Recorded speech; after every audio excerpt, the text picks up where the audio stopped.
Daily Devotional, Cebuano Version. Kahibulungang Grasya sa Ginoo by Ellen G. White.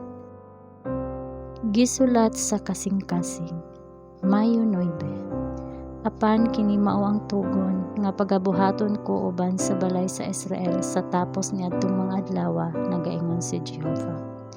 Ibutang ko ang akong kasuguan sa ilang sulod nga mga bahin, ug diha sa ilang kasing-kasing kini isulat ko, ug ako mahimong ilang Dios, ug sila mahimong akong katawhan. Kay pasayloon ko ang ilang kasalanan, ug dili na gayud hinumduman ko ang ilang sala.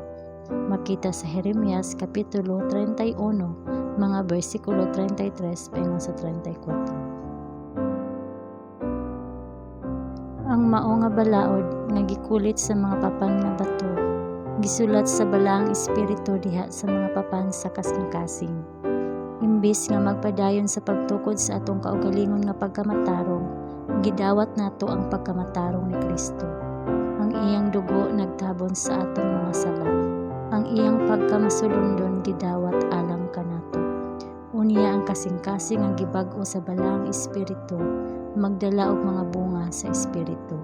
Pinaagi sa grasya ni Kristo kita magkinabuhi diha sa pagsunod sa balaod sa Dios nga nahisulat sa atong mga kasing-kasing. Ang pagbaton sa espiritu ni Kristo, kita maglakaw sama sa iyang paglakaw. Adunay duha ka kasaypanan nga batok sa mga anak sa Dios. Ilabi na ni atong bag-o lang misalig sa iyang grasya. Ilabi nang kinahanglan nga bantayan. Ang una, mao ang pagtan-aw sa ilang kaugalingon nga mga buhat. Pagsalig sa bisan unsa nga ilang mahimo, aron mapahiuyon ang ilang kaugalingon sa Dios. Siya nga naningkamot nga mahimong balaan pinaagi sa iyang kaugalingong mga buhat sa pagtuman sa balaod, nagasulay sa usa ka imposible. Ang kaatbang ug dili kaayo kuyaw nga sayop mao nga ang pagtuo kang Kristo nagpagawas sa mga tawo gikan sa pagtuman sa balaod sa Dios. Nga tungod kay pinaagi sa pagtuo lamang kita nahimong umalambit sa grasya ni Kristo, ang atong mga buhat walay labot sa atong katubsanan. Kung ang balaod nahisulat sa kasing-kasing, dili ba kini mag-umol sa kinabuhi?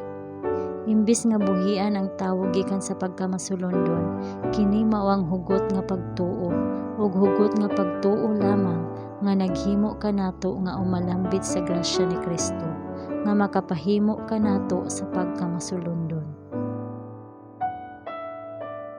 Diin adunay dili lamang pagtuo sa pulong sa Dios, kundili usa ka pagpasakop sa kabubuton ngadto kaniya. Diin ang kasing-kasing itugyan ngadto kaniya. Ang mga pagbati nga nabutang diha kaniya, adunay pagtuo. Ang pagtuo nga nagabuhat pinaagi sa gugma, ug nagaputli sa kalag. Pinaagi niini nga pagtuo ang kasing-kasing na bag-o sa dagway sa Dios. Ug ang kasing-kasing nga sa iyang dili na bag-o nga kahimtang, dili magpailalom sa balaod sa Dios, ni sa pagkatinuod mahimo, karon nalipay sa iyang balaan nga mga lagda, nga nagtuaw uban sa salmista. O pagkamahal ko sa imong balaod, kini ang akong pagpamalandong sa tibok adlaw.